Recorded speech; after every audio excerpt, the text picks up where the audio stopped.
الحمد لله رب العالمين والصلاة والسلام على أشرف الأنبياء والمرسلين وعلى آله وصحبه أجمعين. أما بعد فأعوذ بالله من الشيطان الرجيم. بسم الله الرحمن الرحيم. لقد كان لكم في رسول الله أسوة حسنة لمن كان يرجو الله واليوم الآخر وذكر الله كثيرا. نبی مکرم جناب محمد رسول اللہ صلی اللہ علیہ وسلم کی شخصیت، آپ کی سیرت زندگی کے تمام پہلوؤں میں ہمارے لیے واجب العمل اور اسوہ حسنہ کی حیثیت رکھتی ہے۔ بچوں کی تربیت کا معاملہ ہو، گھر میں زوجین کی اصلاح کے مسائل ہوں، معاشرے کی اصلاح کی ضروریات ہوں، یا کسی بھی انداز میں زندگی کے کسی بھی گوشے میں نبی مکرم علیہ الصلوۃ والسلام کی تعلیمات کو لینا اپنی اصلاح کے لیے، اپنی زندگیوں کی اصلاح کے لیے، اپنے معاشرے کی اصلاح کے لیے بہت ضروری ہے۔ نبوی طریقہ کار بچوں کی تربیت کا، بچوں کی پرورش کا بہت اہمیت کا حامل پیارے حبیب جناب محمد رسول اللہ صلی اللہ علیہ وسلم حقائق پر نظر رکھتے ہوئے لوگوں کے مزاج شناسا تھے۔ آپ طبی انداز میں بچوں کی تربیت، ان کے مسائل کو لے کر آگے بڑھنے والے، بچوں کے مزاج کو دیکھ کر ان کو زندگی کے تمام مراحل میں بہترین انداز میں لے کر چلنا ان کی تربیت پر مثبت اثرات چھوڑتا ہے۔ اور پیارے رسول علیہ الصلوۃ والسلام کی سیرت مطہرہ میں یہ گوشہ ہمیں بہت جھلکتا دکھائی دیتا ہے۔ آپ بچوں کے مزاج کو اور ان کی اصلاح کی صورت کو سامنے رکھتے ہوئے ان کے لیے اعتماد کے بڑے اقدامات کیا کرتے تھے۔ انسان کا اپنی زندگی میں پر اعتماد ہونا بہت ضروری ہے، اور رسول اللہ صلی اللہ علیہ وسلم نے بچپن میں ہی بچوں کو یہ تربیت دی، ان کو یہ شعور دلایا کہ تم معاشرے میں ایک اہم فرد کی حیثیت رکھتے ہو، اور تمہاری تربیت اور اصلاح میں تمہارا پر اعتماد ہونا بہت ضروری ہے۔ آپ بچوں کی حوصلہ افزائی کرتے، ان کی عزت افزائی فرماتے، اور آگے بڑھ کر آپ ان کو سلام کہتے۔ جناب انس بن مالک رضی اللہ تعالیٰ عنہ فرماتے ہیں کہ نبی مکرم علیہ الصلوۃ والسلام جب بچوں پر گزرتے، بچے کھیل رہے ہوتے تو آپ ان کو سلام کہتے۔ دیکھیے، سرور انبیاء، خاتم الانبیاء، سید کائنات جناب محمد رسول اللہ صلی اللہ علیہ وسلم بچوں کو سلام کہہ رہے ہیں۔ اور آپ جب کہیں سفر سے لوٹتے، بچے آپ کے استقبال کو آتے، آپ کی ٹانگوں سے چمٹ جاتے، آپ سواری پہ آگے پیچھے اپنے بچوں کو سوار کر لیتے، ان سے محبت کا مظاہرہ کرتے، ان کو اعتماد دلاتے۔ اور ایک واقعہ، بہت پیارا واقعہ، رسول اللہ صلی اللہ علیہ وسلم کی مجلس بپا تھی، وہاں پر آپ کو کچھ مشروب پینے کو پیش کیا گیا۔ آپ کے آس پاس افراد جمع ہیں، آپ کے دائیں بائیں افراد بیٹھے ہیں، اور آپ علیہ الصلوۃ والسلام کا طریقہ کار یہ تھا، آپ پہلے لوگوں کو کھلاتے پلاتے اور پھر آخر میں کھاتے تھے۔ لیکن لوگوں کی بسا اوقات خواہش یہ ہوتی کہ وہ آپ کے منہ سے الگ کیا ہوا، آپ کے لعاب ذہن اور آپ کے منہ مبارک سے لگا ہوا کھانا اور پینا وہ تناول کرے۔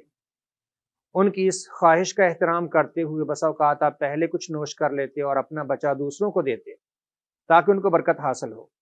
آپ نے یہی کیا، آپ نے اس مشروب سے تھوڑا لیا اور دائیں طرف آپ دینے لگے تو دائیں طرف ایک بچہ بیٹھا تھا۔ جناب عمر فاروق رضی اللہ تعالیٰ عنہ اس مجلس میں تشریف فرما تھے۔ حضرت عمر کہنے لگے، یا رسول اللہ صلی اللہ علیہ وسلم، آپ کی برکت ہے، آپ بائیں طرف جناب ابو بکر بیٹھے ہیں، ان کو عنایت کیجیے، ان کا زیادہ حق ہے، بڑوں کا حق ہے۔ رسول اللہ صلی اللہ علیہ وسلم نے یہاں پر بچے کو نظر انداز نہیں کیا۔ آپ نے یہ نہیں کہا کوئی بات نہیں، چھوٹا ہے، اس کو نہیں بھی دیں گے تو کیا فرق پڑتا ہے، بڑوں کا حق ہے۔ بچے کو آپ نے نظر انداز نہیں کیا، اس کے ساتھ پوری عزت افزائی کا اور اعتماد دلانے کا آپ نے حق ادا کیا۔ آپ نے فرمایا، اے بیٹے، اتأذن لی ان اعطی ہؤلاء، بیٹا حق تو آپ کا ہے کیونکہ آپ دائیں طرف بیٹھے ہو۔ اور نبی مکرم علیہ الصلوۃ والسلام کی عادت مبارکہ تھی کہ آپ دائیں طرف سے ہمیشہ آغاز کیا کرتے تھے۔ فرمایا، بیٹا حق تو آپ کا ہے، آپ دائیں طرف بیٹھے ہو، لیکن اگر آپ اجازت دو تو بائیں طرف بڑے بیٹھے ہیں، میں ان کو دے دو۔ بچہ سمجھدار تھا، وہ کہنے لگا، یا رسول اللہ صلی اللہ علیہ وسلم، لا اوصل بنصیبی منک احدا، آج مجھے موقع ملا ہے تو میں آپ کی برکت سمیٹنا چاہوں گا، اور خود پر کسی کو ترجیح نہیں دوں گا۔ آپ نے اس بچے کو ہی دے دیا کیونکہ دائیں طرف تھا، اور آپ نے اسی کو اعتماد دلایا، اسی کو عزت دلائی۔ سبحان اللہ۔ ہم اپنی مجالس میں کیا کرتے ہیں، بچوں کو ایسے ہی نظر انداز کر دیتے ہیں۔ کوئی چیز دینی ہو، کچھ تقسیم کرنا ہو تو ہم بڑوں کا پہلے لحاظ رکھتے ہوں، بائیں طرف بیٹھے ہوں، کہیں بھی بیٹھے ہوں، اور بچوں کو نظر انداز کر دیتے ہیں۔ ان کو دیتے ہیں، نہیں دیتے، آخر میں دیتے ہیں، بچا ہوا دیتے ہیں، اور ان کی پرواہ نہیں کرتے، ان کو پیچھے دھکیل دیتے ہیں۔ یہ چیز بچوں کی تربیت پر انتہائی منفی اثرات چھوڑتی ہے۔ بچے کو عزت کا احساس نہیں ملتا، اعتماد کا احساس نہیں ملتا۔ اس لیے اگر آپ چاہتے ہیں کہ بچوں کے دلوں میں ہماری عزت پیدا ہو، ان کی تربیت مثبت انداز میں ہو، ان کی شخصیت بہترین انداز میں پروان چڑھے، تو انہیں اعتماد سازی کا ماحول فراہم کرنا ہوگا۔ ایسا اعتماد دینا ہوگا جس میں ان کو عزت، جس میں ان کو اپنی قدر کا احساس ہو، اور اس عزت اور قدر کے احساس کے ساتھ وہ معاشرے میں مثبت کردار ادا کر سکے۔ یہاں پر ایک بات سمجھنے کی ہے، ہم لوگ خود اعتمادی کے نام پر، کانفیڈنس کے نام پر بچوں کو بسا اوقات اپنے لیے پریشان کن صورتحال میں لے جاتے ہیں۔ بچوں کو بد زبان بنا دیتے ہیں، منہ پھٹ بنا دیتے ہیں، اور بڑوں کی گستاخی کرنے والا بنا دیتے ہیں۔ یاد رکھیے، خود اعتمادی ایک چیز ہے، اور گستاخی اور دوسرے کی انسلٹ کرنا یہ ایک منفی اور ایک مذموم عادت ہے۔ اسلام خود اعتمادی کے مسئلہ کو، اس شعور کو فروغ دیتا ہے، لیکن زبان درازی سے اور بڑوں کے احترام نہ کرنے کے جذبات کی شدت سے نفی بھی کرتا ہے۔ صحابہ کرام رضوان اللہ علیہم اجمعین اپنے بچوں کی تربیت اس انداز میں کرتے تھے کہ بڑوں کے سامنے بولتے نہیں تھے، خود اعتماد تھے پورے، لیکن بڑوں کا بڑا احترام تھا۔ نبی مکرم علیہ الصلوۃ والسلام کی اپنی مجلس اس عظمت کا، اس عزت کا اور اس احترام کے بہت بڑے مظاہر ثابت ہوتی تھی۔ آپ بیٹھے ہوتے، کوئی بات کر رہے ہوتے، صحابہ کہتے ہم آپ کے سامنے یوں بیٹھتے کأن علی رؤوسنا الطیر، جیسے ہمارے سروں پہ پرندے بیٹھے ہوں، تھوڑی حرکت کریں گے پرندے اڑ جائیں گے، اتنا احترام کرتے۔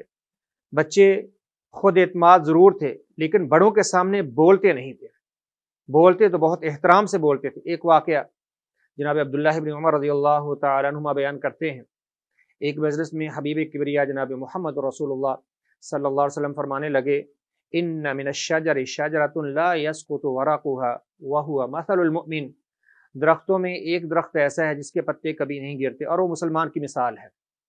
مجھے بتلاؤ کون سا درخت ہے؟ اب جواب بہت آسان اور بہت قریب تھا، لیکن صحابہ ان کو بات سمجھنا آئی، دور دراز کے جنگل کے درختوں کے بارے میں سوچنے لگے کون سا درخت ایسا ہو سکتا ہے، جبکہ یہ درخت ہر ایک کے اپنے گھر میں موجود تھا۔ قریب اور آسان جواب سمجھنا آیا، دور کی سوچنے لگے اور کسی کو جواب نہ آیا۔ بعد میں رسول اللہ صلی اللہ علیہ وسلم نے خود فرما دیا کہ وہ کھجور کا درخت ہے، بہت آسان تھا، مدینہ میں عام تھا، گھر گھر میں درخت پایا جاتا ہے، اس لیے صحابہ کو سمجھنا ہے، انہوں نے سمجھا مشکل سوال ہے تو مشکل جواب سوچنے لگے۔ جناب عبداللہ بن عمر رضی اللہ تعالیٰ 9 عمر لڑکے تھے، کہنے لگے اس مجلس میں میرے والد بھی تھے، جناب ابو بکر بھی تھے، بڑے بڑے صحابہ تھے، مجھے ذہن میں آ گیا کہ وہ کھجور کا درخت ہے، میرے ذہن میں آ گیا۔ جب مجلس ختم ہوئی تو میں نے اپنے والد حضرت عمر سے کہا، ابا جان، والد محترم، میرے ذہن میں خیال آ گیا تھا، مجھے پتا تھا کہ وہ کھجور کا درخت ہے، لیکن میں نے احتراماً جواب نہیں دیا کہ آپ وہاں پر موجود ہیں، بڑے موجود ہیں، احتراماً میں خاموش رہا۔ سبحان اللہ۔ اب یہاں پر بچے نے بولنے کی جرت نہیں کی، بڑے موجود ہیں، وہ بات کر رہے ہیں، ان کے سامنے بات نہیں کی۔ خود اعتمادی تھی، ان کے پاس علم پورا تھا، احساس عزت بھی تھا، لیکن بولنے میں حد درجہ محتاط اور انتہائی عزت اور احترام کے جذبات رکھنے والے بچے تھے اس دور کے۔ حضرت عبداللہ بن عمر نے جواب نہیں دیا۔